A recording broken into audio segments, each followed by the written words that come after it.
मैंने किस टीचर से हिंदी पढ़ी है मैं आपको वो भी बता, और हिंदी के लिए बता दूँ आपको, हिंदी में कम से कम जय हिंद साथियों। तो आज की वीडियो में हम बात करने वाले हैं यूपी पुलिस की हिंदी की, जो कि यूपी पुलिस में 37 क्वेश्चन हिंदी के आते हैं। तो इसी टॉपिक पर हम बात करेंगे। तो सबसे पहले मैं बताता हूँ, यूपी पुलिस के लिए आपको एक बुक ले लेनी है। अब बुक कौन सी लेंगे आप, तो आप बुक कोई सी भी ले, तो आप लूसेंटी की ले लीजिए या फिर अंकित भाटी सर की बुक है हिंदी की पुलिस के लिए, आप उसे ले लीजिएगा। क्योंकि अंकित भाटी सर की बुक मैं बताऊँ तो आपको सही लेना, क्योंकि उसमें आपको दो फायदे हो जाएंगे।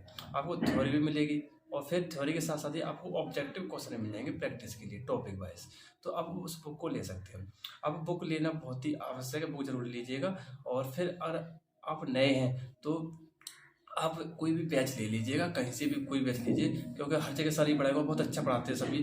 तो आप वहाँ से ले लोगे तो आप अपनी थ्योरी को एक अच्छे से क्लियर कर लोगे। और क्योंकि हिंदी में क्या है कि हिंदी को समझना बहुत ज़रूरी है। अब जब तक आपकी हिंदी समझ में नहीं आएगी तब तक आप क्वेश्चन नहीं बना पाओगे। जैसे मान के चलो तुम्हारे समास के क्वेश्चंस हो गए, या फिर संधि के क्वेश्चन हो गए, या फिर सर्वनाम और ये क्रिया से रिलेटेड हो गए, वाच्य, ये टॉपिक जो मैंने बताया अभी एज टॉपिक हैं। जब तक आप इन्हें समझ नहीं लेते तब तक आप इनके क्वेश्चन बनाना बहुत मुश्किल हो जाएगा आपके लिए। अब हम बात करते हैं टॉपिक वाइज। तो सबसे पहला टॉपिक ही हिंदी में जो है वो है वर्णमाला का। तो वर्णमाला का क्वेश्चन जो है वो जहाँ भी हिंदी किसी भी एग्जाम में आती है, और जरूर क्वेश्चन वर्णमाला का पूछा जाता है। आप कोई भी एग्जाम ले लीजिए, जैसे लेखपाल हो गया, यूपी पुलिस हो गया, जेल वार्डर, वीडियो का हो गया, और भी एग्जाम में जिनमें हिंदी आती है वहाँ पे आपको वर्णमाला का क्वेश्चन देखने को जरूर मिलेगा। और वर्णमाला जो टॉपिक है वो काफ़ी ज़्यादा बड़ा नहीं है, आप उसे एक दिन में 2 दिन में कंप्लीट कर लोगे खूब अच्छे से, और उसका क्वेश्चन आराम से बना लोगे। जिसमें ज़्यादा टफ लेवल का क्वेश्चन नहीं बनता है, वो बस थ्योरी बेस्ड क्वेश्चन है। वो आपको वर्णमाला में जो है थोड़ा बहुत समझने वाला है, बाद बाकी सब याद करने का, वो आपको याद ही करना होगा।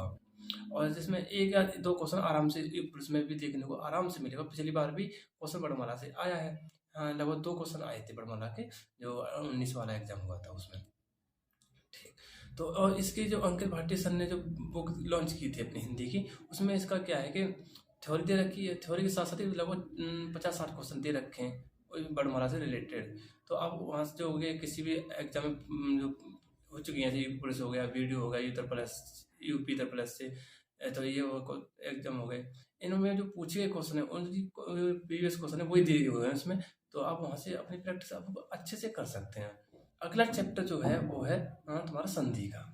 संधि में क्या है कि उसमें उसके संधि के भेद हो गए, कितने प्रकार से संधि की जा सकती है, और ज़्यादातर संधि में जो क्वेश्चन पूछा जाता है वो स्वर संधि से पूछा जाता है। आपको स्वर संधि के सभी भेद जो होते हैं वो सभी याद कर लेने हैं और अच्छे से समझ लेने हैं। और जितने भी उनके जो उदाहरण हैं, जो भी उसमें प्रैक्टिस सेट जो भी आप करोगे उसमें, उन सभी को एक बार कर लीजिएगा। आप संधि का आराम से क्वेश्चन उसमें बना दोगे। संधि में जहाँ तक है स्वर संधि से क्वेश्चन पूछा जाएगा यूपी पुलिस में, आप ये श्योर हो। मैं तो इस बात से कि स्वर संधि से ही क्वेश्चन पूछा जाता है ज़्यादातर। रियल केस में वो हो जाए कभी ना आए, लेकिन ज़्यादातर स्वर संधि से क्वेश्चन आता है। तो आप वहाँ से एक बार जरूर देख लीजिएगा। अब सबसे ज़्यादा टफ जो लगता है वो लगता है तुम्हारा शुद्धि का, जो शब्द होते हैं। और शब्द क्या क्या होता है, जब तक हम उन शब्दों को एक बार नहीं देखे होते हैं और शब्द को आ जाता है एग्जाम में, तो हम उसे सही कर पाना बहुत मुश्किल हो जाता है कि कौन सा लगा है, क्या हो सकता है इसका मतलब सही स्वरूप जो है। तो उसके लिए क्या है कि आपको जो भी बुक है आपकी, जिसमें जितनी भी अशुद्धियाँ दे रखी हैं, और उन्हें एक बार लिख के अपनी कॉपी पे या किसी भी रफ में आप वहाँ से लिख के देखिए उन्हें, 1-2 बार 3 बार लिखिए एक बार, तो वो आपकी क्या है कि वो आपके हैबिट में आ जाएंगे। और जब आप एग्जाम दे रहे होते हैं, जैसे मॉक टेस्ट लगा रहे होते हैं मान के चलो, तो उसमें जब अशुद्धि का शब्द आता है तो आप क्या करिएगा, बिना देखे उसमें जो शब्द दिए हैं अपने हाथ से लिख के देखिए। क्योंकि ज़्यादातर मैं ऐसा ही करता हूँ, मैं उसे लिख के देख लेता हूँ। आप एक बार लिख के जब आंसर टिक कीजिएगा। साथ ही अगला चैप्टर आता है तुम्हारा समास का। समास में जो कि समास के तो काफ़ी अच्छा चैप्टर है अब समझने में भी, और वैसे भी और बहुत इजी भी है। समास मुझे तो काफ़ी इजी लगता है, एक बार अगर ढंग से समझ में आ जाए तो आप उसके क्वेश्चन जो है समास के 2 या 3 क्वेश्चन आराम से, 2 क्वेश्चन तो आराम से देखने को आपको एक प्रश्न में मिलेंगे। और जो कि समास आपको ज़्यादा बहुव्रीहि समास हो गया, अव्ययभाव समास हो गया, द्वंद्व हो गया, द्विगु हो गया, और यहाँ से और तत्पुरुष पर वाले होते हैं, इनसे क्वेश्चन आराम से बनते रहते हैं। आप जो एग्जाम में कहीं से भी क्वेश्चन आता है समास में, कोई फिक्स नहीं है कि इसी से आएगा या फिर हालांकि फिक्स तो किसी में भी नहीं है कि कहाँ से आएगा कैसा आएगा, लेकिन ज़्यादातर जो संधि वाला है वो स्वर संधि से ही ज़्यादातर क्वेश्चन बनता है। तो समास में आपको ढंग से अच्छे से कोई थ्योरी पढ़ लेनी है, और थ्योरी पढ़ने के बाद में आपको उसकी प्रैक्टिस करनी है। प्रैक्टिस के लिए आपको क्वेश्चन दिए ही होंगे बुक में, आप वहाँ से प्रैक्टिस कीजिएगा और थ्योरी को बार बार रिवीजन करते रहना है। ये नहीं है कि एक बार थ्योरी पढ़ ली आप उसे रख दिया आप प्रैक्टिस कर रहे हो, नहीं। लेकिन आपको जो है कि थ्योरी को भी एक हफ्ते में, 4 दिन में, 10 दिन में वो थ्योरी जो आपको एक एक बार देख लेनी है। तो इससे क्या होगा, हमारा रिवीजन होता रहेगा और कॉन्सेप्ट जो हमारे हैं वो हमारे माइंड में चलते रहेंगे। तो आप ऐसे कर लीजिएगा समाज के लिए भी। और साथ ही हम अब बात करते हैं व्याकरण की। तो व्याकरण में क्या है कि उसमें जितने भी टॉपिक व्याकरण में दिए हुए हैं, जैसे मतलब चलो क्रिया का हो गया, व्यय हो गया तुम्हारा, और सर्वनाम हो गया, और भी हैं।